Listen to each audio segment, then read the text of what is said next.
दो alternative future imagine करते हैं। फ्यूचर ए, एक ऐसा फ्यूचर जहाँ पे तुम्हारा परसों एग्जाम है और तुम क्या कर रहे हो, चलो देखते हैं एक बार। अच्छा तुम लेक्चर देख रहे हो, एक मिनट, नहीं नहीं नहीं नहीं नहीं नहीं, तुम लेक्चर नहीं देख रहे, तुम अपने दिमाग में लास्ट वाली फाइट का इमेजिन कर रहे हो कि अरे तुमको ऐसे बोलना चाहिए था, तो फिर वो कुछ बोल नहीं पाता, तुम ऐसे कर देते तो कितना सबका मुंह बंद हो जाता। और परसों तुम्हारा पेपर है, अब तुम्हें ये बात रियलाइज होती है और तुम्हारी फटनी शुरू होती है। अब तुम बस ये ओवरथिंक करते रहते हो कि अरे मैं कैसे करूँगा, क्या करूँगा, कब करूँगा, और तुम सब काम करते हो लेकिन पढ़ाई ही नहीं करते। अब फ्यूचर भी ओवर थिंकिंग तुम्हारे लिए एग्जिस्ट करती ही नहीं है। तुम एक के बाद एक अपने टास्क निपटाते हो और फ्यूचर वाले तुमको लेकर ओवर थिंक करते हैं कि अरे यार काश मैं इसके इतना प्रोडक्टिव होता।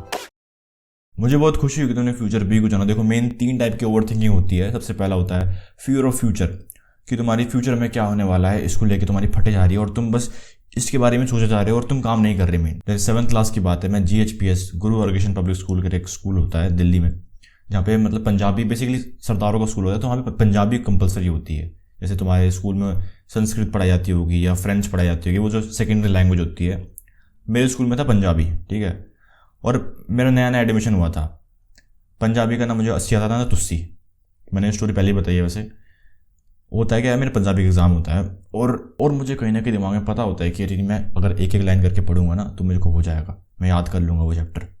लेकिन मेरी फटी इतनी होती है उस टाइम कि अरे नहीं कैसे होगा, क्या होगा, क्या होगा, कैसे कैसे करूँगा मैं, कैसे कैसे पंजाबी कैसे करूँगा। ओ भाई, क्योंकि पंजाबी देखो बोलना अलग बात होती है और जो पंजाबी जो लिखी होती है उसको पढ़ना, उसको खुद लिखना, वो अलग बात होती है, ठीक है। तो मुझे पता है कहीं ना कहीं कि मैं मतलब कर लूँगा, सही चीज़ पता है मुझे क्या करनी है, लेकिन मैं डर के मारे वो सही काम ही नहीं कर पाता।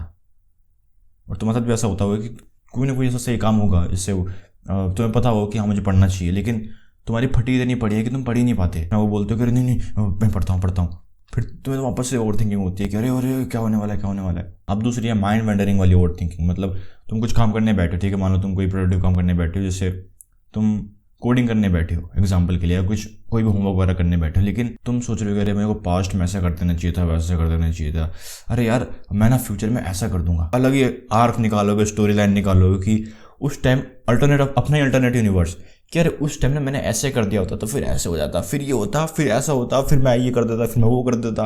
मतलब तुमने अलग ही अपना एक पैरेलल यूनिवर्स बना दिया है। तुम्हारा मेन काम तुम्हारे सामने पेंडिंग पड़ा हुआ है और तुम हो कि हाँ ऐसे कर देता, वैसे कर देता है।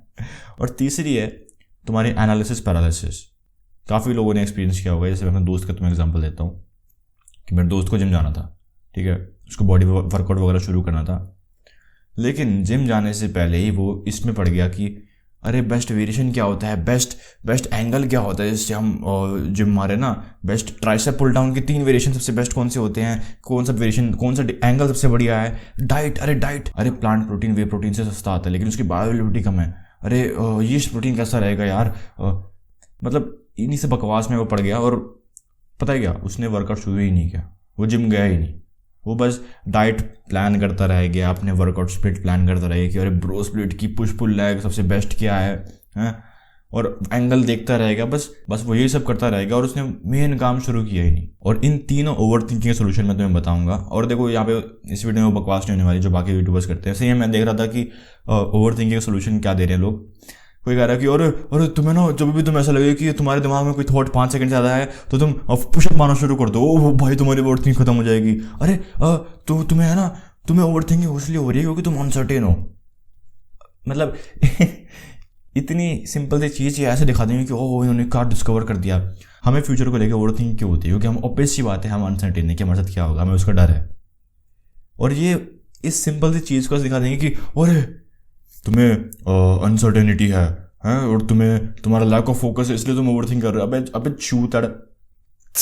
वीडियो में आगे बढ़ने से पहले चलो, मेरे को नहीं आते तो मैं संदीप और मैं एक मिशन पे हूँ जिसमें 17 सितंबर 2026 तक 1 लाख एमएन की लाइफ चेंज कर रहा हूँ। और इस मिशन में तुम भी मेरा साथ दे सकते हो। तुम्हें कुछ भी नहीं करना, तुम्हें बस अपने आपको इंप्रूव करते रहना है। और अगर तुमको लगता है कि मेरी वजह से तुम्हारी लाइफ में कुछ भी पॉजिटिव चेंज आया, तुम्हारी कोई भी प्रॉब्लम सॉल्व हुई, तो तुम इस चैनल को सब्सक्राइब कर सकते हो और मेरी वीडियोस तुम उनके साथ शेयर कर सकते हो जिनको मेरी वीडियोस की जरूरत हो। सबसे पहले फियर ऑफ फ्यूचर वाली ओवर थिंकिंग का सोल्यूशन। सबसे पहले ये देखते हैं कि जो तुम्हें फियर ऑफ फ्यूचर होता है उस टाइम तुम्हारे दिमाग में क्या हो रहा होता है।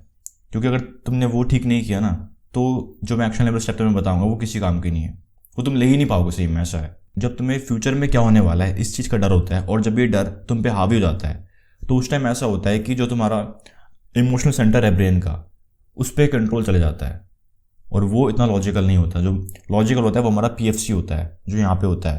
तुमने नोटिस किया होगा जब भी तुम्हारी फटती है कि और फ्यूचर में क्या होने वाला है, क्या होगा, कैसे होगा, तुम्हें पता होता है कि क्या करना है तुम्हें और कैसे जो तुम्हारी दिक्कत है तुम उसको सॉल्व करने वाले हो। तुम्हें पता होता है, सबको पता होता है कि अरे मैं इसमें रोज अगर पढ़ूंगा तो दिक्कत नहीं होगी कुछ। लेकिन तुम इतने डरे हुए होते हो कि हमारे दिमाग को लगता है कि अरे हम कोई खतरे में है, शायद से कोई जानवर आ गया जो हमको खा जाएगा अभी। तो हमारी बॉडी ये करती है।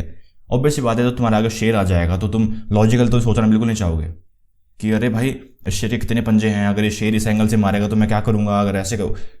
तुम सबसे पहले तुम्हारा क्या रिस्पॉन्स होगा, सबसे मतलब सर्वाइवल रिस्पॉन्स क्या होगा, तुम वहां से भागोगे। सबसे बेस्ट चीज़ वही होगी। तुम कितना यहाँ पे लॉजिकल सोच रहे हो, तुम्हारे किसी काम करनी है।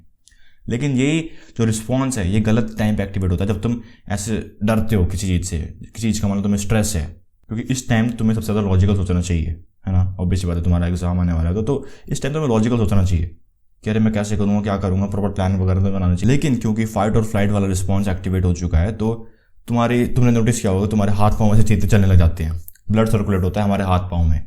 क्योंकि ऑब्वियस बात है, जब शेर है सामने होगा तुम्हारे तो तुम भागोगे सबसे पहले। तो ब्लड सर्कुलेशन हमारे हाथ पाँव में चाहिए सबसे पहले। अगर तुम कभी स्ट्रेस में हो गया, पढ़ाई का स्ट्रेस है, किसी भी चीज़ का स्ट्रेस है मालूम तुम्हें, तो तुम देखा होगा तुम इधर से उधर ऐसे ऐसे करके मूव करते हो। या तुमने कभी किसी और को देखा हो तो वो ऐसे करके इधर उधर से भागता है कि अरे यार मैं क्या करूँ। उसके हाथ पाँव मतलब तेज, हल्की सी ओवर एक्टिविटी आ जाती है। तो इस टाइम तुम्हें सबसे पहले एक चीज़ करनी चाहिए, वो है अपने आप को काम करना। अपना हार्ट रेट, ब्लड प्रेशर वगैरह जो भी तुम्हारा इतना स्पाइक अप हो रखा है उसको थोड़ा कंट्रोल में लेके आना, शांत करना अपने आप को। और वो तुम कैसे करोगे, तो ये एंजाइटी वगैरह जो होती है ये काफ़ी हद तक तुम्हारी कंट्रोल होती है ब्रीदिंग से। तुमने अगर कभी नोटिस किया हो, कोई भी जब स्ट्रेस्ड आउट होता है तब वो शैलो ब्रीदिंग करता है। अरे क्या करूँगा ऐसे। तो इस टाइम जो चीज़ तुम्हें सबसे ज़्यादा शांत करेगी वो है तुम्हारी डीप ब्रीदिंग। ठीक है, बस गहरी गहरी सांस लो और गहरी गहरी सांस छोड़ो।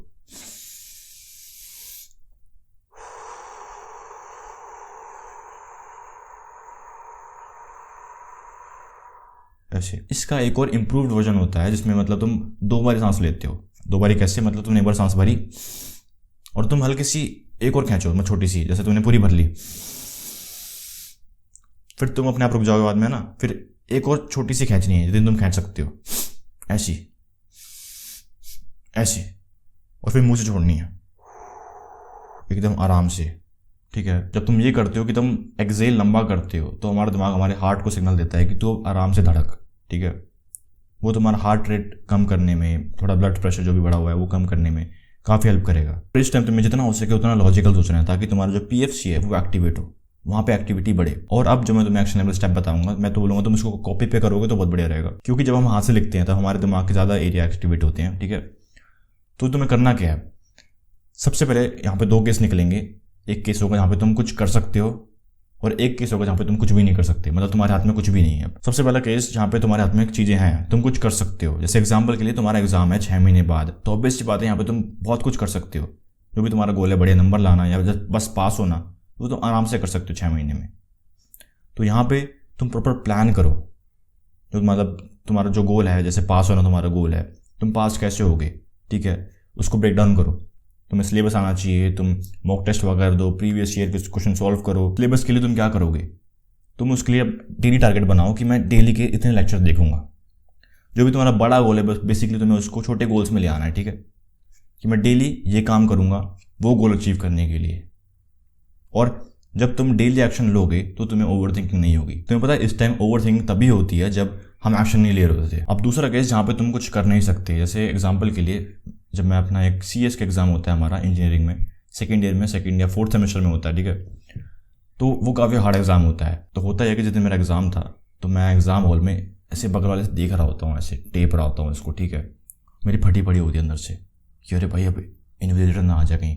तो जैसे इसमें लिख रहा हूँ मैं, मतलब देख रहा हूँ कि अरे कहीं वो देख तो नहीं रहा मेरी तरफ। और होता है कि मैं टेप रहा होता हूँ और फिर मैं ऐसे देखता हूँ कि अरे वो आ तो नहीं रहा, और मेरे को दिखता है कि वो गुस्से में ऐसे आ रहा है मेरी तरफ, ऐसे चल के भागते हुए आ रहा है। मतलब जो होता है ना, जो तेज़ चलते हैं, ब्रिस्क वॉकिंग जो होती है, ऐसे करके आ रहा है। और मैं सोचता हूँ अब तो मैं गया। और वो करता क्या है, वो मेरी शीट लेता है और मेरे को लिखने देता नहीं है। मैं कहता हूँ अरे सर प्लीज़ सर अब नहीं करूँगा, और वो देता ही नहीं है शीट। अब क्योंकि वो बहुत हार्ड पेपर होता है, सर्किट सिस्टम, जो अगर कोई इंजीनियरिंग का बच्चा देख रहा है उसको पता होगा मैं किसकी बात कर रहा हूँ। बहुत हार्ड पेपर होता है वो, और ऊपर से मैंने इतना लिखा भी नहीं था, मेरे को लग नहीं रहा था मैं पास हो पाऊंगा। मेरी पूरे रास्ते फटी पड़ी रहती है कि अरे अरे क्या होने वाला है, कैसे होने वाला है, मैं पास होऊंगा फेल होऊंगा। यही होता है कि मतलब मैं पूरे रास्ते बस यही सोचता हूँ कि अरे मैं पास होऊंगा कि मैं फेल होऊंगा, मैं पास होऊंगा कि मैं फेल होऊंगा, मैं पास होऊंगा कि मैं फेल होऊंगा, अगर फेल हो गया तो क्या हो जाएगा, अगर फेल हो गया तो, अगर फेल हो गया तो। और हॉस्टल में पता नहीं कहाँ से मेरे अंदर दिमाग आता है, मैं सोचता हूँ कि अच्छा ठीक है, देखो जो होना है तो वो तो हो गया है ना, अब क्या। तो मेरे अंदर बहुत स्मार्ट चीज़ पता नहीं कहाँ से मैंने वो सोची, मुझे नहीं पता। मैं सोचता हूँ कि अगर वर्स्ट केस होता है तब मैं क्या करूँगा, मैं अपने आप को वर्स्ट केस के लिए प्रिपेयर करता हूँ। और तुम्हें भी यही करना है, जब भी ऐसा हो कुछ कि जहाँ पे तुम्हारा कंट्रोल ना हो उतना, ठीक है, जो मतलब हो चुका है, अब तुम्हारे पास कुछ कंट्रोल नहीं है उस चीज़ का। जैसे एग्जाम का एग्जाम्पल मान लो कि तुम्हारा कोई एग्जाम है, वो हो चुका है, तुम्हारी फट रही है, तो वर्स्ट क्या हो सकता है यहाँ पे, वर्स्ट केस सिनेरियो, और तुम अपने आप को उसके लिए प्रिपेयर कर दो। मैंने भी यही किया कि वर्स्ट क्या हो सकता है, मेरी बैक आ सकती है, मैं फेल हो सकता हूँ। तो मैंने कहा ठीक है कोई बात नहीं, ठीक है, मैं मेरी बैक आ सकती है तो मैं बैक के पेपर की तैयारी कर लूँगा जब मेरे पेपर ख़त्म हो जाएंगे उसके, अगर मैं फेल हो गया तो। और ऐसा हुआ कि डर ख़त्म सा हो गया बिल्कुल। और पता है अगर मैं ये नहीं करता तो मैं अपने आगे वाले एग्जाम्स के लिए भी पढ़ नहीं पाता, क्योंकि मैं पढ़ने बैठता भी तो मेरे को होता था कह रही नहीं मैं पास होऊंगा कि फेल होऊंगा, मैं उसमें पास होऊंगा मैं फेल होऊंगा। बस लकीली मैं उस एग्जाम में पास हो गया, और जो मेरे बाकी एग्जाम्स थे मैंने वो भी बढ़िया तरीके से दिए। माइंड वैंडरिंग वाली ओवर थिंकिंग का सोल्यूशन, अब जिन्होंने मेरी माइंडफुलनेस मेडिटेशन वगैरह वाली वीडियोज़ देखी हैं उनको पता होगा इसमें क्या होने वाला है सोल्यूशन। माइंड वैंडरिंग का सोल्यूशन है माइंडफुलनेस। जब भी तुम कुछ काम कर रहे हो, कोई भी काम, और तुम्हें ऐसा हो रहा है कि अरे मैं ऐसा करता था वैसा करता था, ऐसा होने वाला है या कैसे होने वाला है, तुम ऐसा सोच रहे हो, तो बस अपने आप को आराम से प्रेजेंट मोमेंट में ले आओ कि अरे कोई बात नहीं यार, वो तो जब होना होगा, मैं अभी यहाँ पे ध्यान देता हूँ। अब काफ़ी लोग सोच रहे हैं अरे भाई हम माइंडफुल मतलब प्रेजेंट मोमेंट ध्यान दे दो, लेकिन किस पे ध्यान दे प्रेजेंट मोमेंट में, है ना। तो जो भी तुम काम कर रहे हो, तुम्हारे दिमाग में ऐसा होगा कि 10 चीज़ें होंगी, लेकिन एक ना एक चीज़, एक ना एक थॉट जो तुम अभी काम कर रहे हो उससे रिलेटेड होगा। जैसे मान लो तुम पानी पी रहे हो, तो तुम पानी पियो तो तुम्हें कहीं ना कहीं तुम्हारे दिमाग में हो कि अरे पानी ठंडा है, पानी नॉर्मल है, पानी गर्म है। तो बस अपना पूरा अटेंशन उस थॉट को दे दो कि अच्छा पानी नॉर्मल है, अच्छा अच्छा ऐसा है कि अच्छा जो मैं ग्लास पकड़ रहा हूँ कितना ठंडा है। मतलब मैं तो बोलूँगा तुम अपने आप से बात करने लग जाओ कि अरे यार ग्लास कितना ठंडा है, वाह यार पानी डालो, ओह बहुत प्यास लग रही है। सिंपल माइंडफुलनेस ये है कि तुम अपने जो प्रेजेंट मोमेंट है उसको कितना बड़ी तरह से लिव कर रहे हो। और ये बिल्कुल फिर कॉमन सेंस की बात है, अगर कोई बंदा प्रेजेंट मोमेंट में लिव कर रहा है तो ना ही वो फ्यूचर के बारे में ज़्यादा सोचेगा ना पास्ट के बारे में। अब तीसरा और आखिरी है एनालिसिस पैरालिसिस। मतलब तुम कुछ काम करने से पहले बस ये देखते रहेगा कि अरे मैं इस काम को बहुत बढ़िया तरह से कैसे कर सकता हूँ, है ना। मतलब तुम हर एक सिचुएशन इमेजिन कर रहे हो कि अरे मैं अगर यहाँ मैंने ये किया, यहाँ फेल हो गया, मैं फिर मैं ये करूँगा, फिर ऐसा करूँगा, इसका सोल्यूशन क्या होगा। तुम काम शुरू करने से पहले 1000 चीज़ें देख रहे हो। अब तुम मानो ना मानो ये हमारे ब्रेन का तरीका होता है प्रोक्रेस्टिनेट करने का। हमारा ब्रेन काफ़ी शातिर है, वो चाहता है, ऑब्वियस बात है, हमारा दिमाग चाहेगा कि हम जितना हो सके उतना एनर्जी बचाएं अपनी, ठीक है, उतना हम मेहनत कम करें।